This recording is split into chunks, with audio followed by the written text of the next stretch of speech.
Thank you for tuning in to the Law Nation Film Session as we take a deeper look at the Dallas Cowboys 2016 offensive line, things that went wrong. Now, what I'm going to do is this is just us casually looking at the film. This is not a film breakdown. This is a film review. So what we're going to do is we're going to see where we can improve at on the actual offensive line, as far as holes that are going to be in the offensive line. Number 65 is gone. Doug Free has retired. So what we want to do collectively is see where we can improve at and what type of prospects that are out there. In this film, we're going to look at Dan Skipper. We're going to look at Byron Bell and also Chaz Green. But first and foremost, we want to take a look at every sack that occurred in last year, or 2016 to be precise, and see what we can improve at as a team collectively. Now, of course, this was Dak Prescott's second game, so he had 4 sacks in this game alone, as we were able to see. Now, some of these sacks, disclaimer, he didn't step up into the pocket, he didn't read his reads right, but it was his second game ever in the NFL. So as a rookie, I would just grade this game out as a B, because he still managed to get the win and he was able to move the ball down the field. But look at this play here, just a broken play, able to run up into the pocket. Instead of getting the ball out, he really just played the safe route and slid, and they caused that a sack. But altogether, you got to love what the kid done in 2016. Just being able to have that poise and able to get the ball down. Sometimes it's better to get the ball down. Now, this sack here alone was the only sack through the middle, per se. Well, one of the only sacks through the middle. And it's rarely a sack that's given up on Zach Martin. Now, Zach Martin contract is up, and I really hope that this guy can get an extension, because he's just a beast. It's just a misread on his play. I don't know why he ran to help out Doug Free and allowed the runner to get to the quarterback. But you guys to love the way that the team collectively as a unit was able to gel together and work itself out, as the offensive line was able to just manage to only get about, I would say, 8 to 9 sacks throughout the whole entire 2016 season. Only 7 sacks altogether on Dak Prescott, 7 or 8. But he was able to dance around and just not able to get away from the pressure there. But those are things that I like to see Dak Prescott improve on as a second year. It's just being aware of the pocket collapse and step up into the pocket and get the ball on. Even on that play there, although Doug Free managed to allow his man to get beyond his frame and scoop off the side and get the sack fumble. You would like to see Doug Free play a little bit wider in his base, but outside of that, Dak Prescott should have or could have stepped up into the pocket. But it looked like a good coverage sack too as well, because really no one was pretty much open. Let's take a look at this play here. Just couldn't get the ball out to number 21. It just great coverage out there for the Cincinnati Bengals. And they was able to get the ball out from there. Why was the pressure emanating from the right tackle? Those are things that we really gonna have to worry about. Who is gonna replace Doug Free production?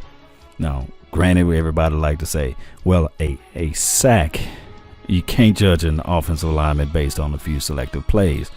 This is nothing picking on Doug Free. This is just me going through the system, charting every game and looking at every sack and figuring out where the sack came from and what happened and what caused the sack. And just even on this play alone, my guy, number 77, just didn't get wide enough on the edge and allowed the outside guy to scoop around and get to the quarterback. Now, you can't even point anything at him, but let's look at this play here. Just collapsing. So who is going to be the guy that can fill in the gap for number 65? Who's going to be the guy that's going to fill in the gap for Doug Free? We got solutions out there. There's teams out there where we can figure out what we need to do in order to get a formidable or serviceable right tackle will be very feasible to us, and it will help us out tremendously. Anybody that's out there play left tackle for the Carolina Panthers, and he did a very serviceable job. Now, things that I've looked at him on his tape, he's 6'5", 340 pounds. He got decent feet, decent hands too as well, reach, long arms, rangy in that aspect. But his problem is his effort. Sometimes he gives up a lot on plays down towards the end. I don't know whether or not he was playing injured or playing hurt, but he got a good quick get off, and those are things that I saw when I was charting his film and looking up his plays. But he's experienced. He's a veteran at this point, and he can be very serviceable. I think that if you plug him on the right tackle side, like him or Dan Skipper, they're gonna be fighting throughout this battle to see who wins. I think that by sheer of knowledge of playing on this next level, he might wins the right tackle position. But I'm really hoping and wishing that they move Lyle Collins to right tackle and maybe move him in as guard, or Chaz Green can just step it up and play right tackle and keep Lyle Collins at that position where he's at, and that would be left guard. So let's look at here right here. It's able to get into the frame of the opposition and not allow him to get beyond his frame. All right, so here's a few pass blocking that we're going to take a look at too as well. Shoveling his feet, putting his hands out, using that reach, not allowing the opposition to get into his frame, using the long arms that he has, and just stopping. And I pick these games because they're predominantly great defense. The Steelers have great defense, and the Seattle Seahawks have great defense as well. So that's what I want to do. I want to see how you react against good defense. Are you able to protect your quarterback? Look, we're not looking for a world-classman. We're looking for somebody who could be serviceable enough to protect Dak Prescott on the right tackle side.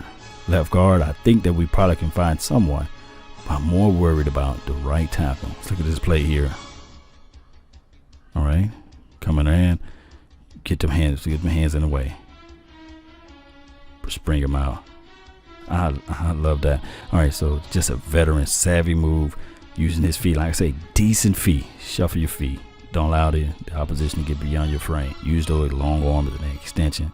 Bouncing out, springing out to the outside. Must protect the quarterback at all costs. That's the name of the game. Get lower than your opposition. Get that pad level low. Get low. Protect number one. And that's what I like to see out there on the field. How is this going to translate? Yes. Now that was good there. He was able to 1-2 combo. He was able to push him out the way. Didn't sell the actual pass off, and able to get the ball out, allow the ball to get out. And you guys are going to understand, offensive tackle, offensive line, scouting stated that this is the hardest position to evaluate. There's so many things that's unseen and so many intangibles when you're talking about offensive line. You got to know the playbook. You got to know your zone reads, your zone blocks, your blitzing, your protection, your audibles. You guys to know pretty much the entire playbook when you're playing down there on the line, down there in the trenches. You got to protect your quarterback because you don't want the quarterback to get killed. All right, look at this play now. As far as speed coming off the edge, I'm telling you, this guy's going to have to learn. Now, as far as effort and things of that nature, he has to improve on that. And I'm going to say, look at some of the negative cons on his play. He don't have that second effort. I would like for him to just be able to say, hey, this game is everything. This was the divisional round in the playoff. And it just seems like, to me, he just gave up on a lot of plays and allowed the quarterback to get lit, And let's look at a deeper look at this all 22 view. So watch how he's just not giving the effort, not getting lower, didn't get his pad levels low, didn't just show his extensions like we saw in the earlier parts of the season, and just allowed the quarterback to get killed. I just didn't like that part of his game. I thought that he can be a little bit more serviceable, but he just kind of laid an egg as far as towards the end of the season. First half of the season, he was playing very aggressive, fighting through the blocking guys, and just playing vicious. But it just seemed like he gave up on a lot and didn't show his full poise or his full maximum capacity. He could have been injured. I don't know if he was playing through injury or just fatigue altogether. But those things I just didn't like. But if we're going to take a look at Chaz Green, I really think that if Byron injuries. If he can just stay healthy, he'll be a perfect suit, a right tackle position. And I just think that he has that type of grit, that type of dog tenacity, you know, to play out there on the edges. He played a very good serviceable position. Didn't miss a beat at all when he filled in for my guy, number 77. I just want him to be able to horn in and just stay healthy. And hopefully he can win out that position. But if not, you can keep Lyle Collins in at left guard, spring him out at right tackle, and you have your solutions because he's strong enough, he's quick enough, he's fast enough. Just far as con on his play throughout this game is that he had a few false starts, but he didn't allow a sack throughout this game. The running back averaged 4 to 5 yards when he ran to the left side, so I like that too as well. And he was paired up right beside Lyle Collins on this game, and Lyle Collins got injured on this game too as well. Outside of that, he did a very serviceable job. I can close my eyes and imagine him playing the right tackle and protecting Dak Prescott, because he has the skill set, guys. It's just that he just can't stay healthy, and I would just like for him to win his position. But look, strong enough, and I think that he can develop that rapport with Zeke and with the other runners on our team and with Dak Prescott, and just be able to man that right side. We drafted this guy for a reason. Hopefully we can get some returns on our investments if he's just able to stay healthy. Just able to. That's 4 to 5 yards there. And as I looked at this film, I was like, okay, come on, Green, you can do this, man. You can stay healthy. And I can just close my eyes and imagine, you know, him playing on the right side and just being just that type of guy. I better Doug Free. And you know, I'm not trying to sully or denigrate Doug Free. I feel that this guy can just have a better upside or a higher ceiling if healthy and just able to spring out. And then of course, you know, you got Zeke out there, and he just want to prove something too as well, and he's always running great out there if you just give him an opening. Look at there. That's more so on Zeke there, but I just like the way he's playing offensive tackle or lineman, offensive lineman. It's all about being aggressive, all about having that approach. Guys, I really thank you guys for tuning in to the Law Nation Film Session. That's been my time. I really thank you guys for yours. Now, feel free to comment, give me your points of views and things of that nature, whether it's good or bad or indifference. And hopefully we can do more film sessions throughout this year and seeing where we can improve at. Like I say, that's been my time. I thank you guys for yours. And remember, you're listening to Nothing But the Bass. May God bless until I see you guys again. How about them Cowboys? I'm out. Peace.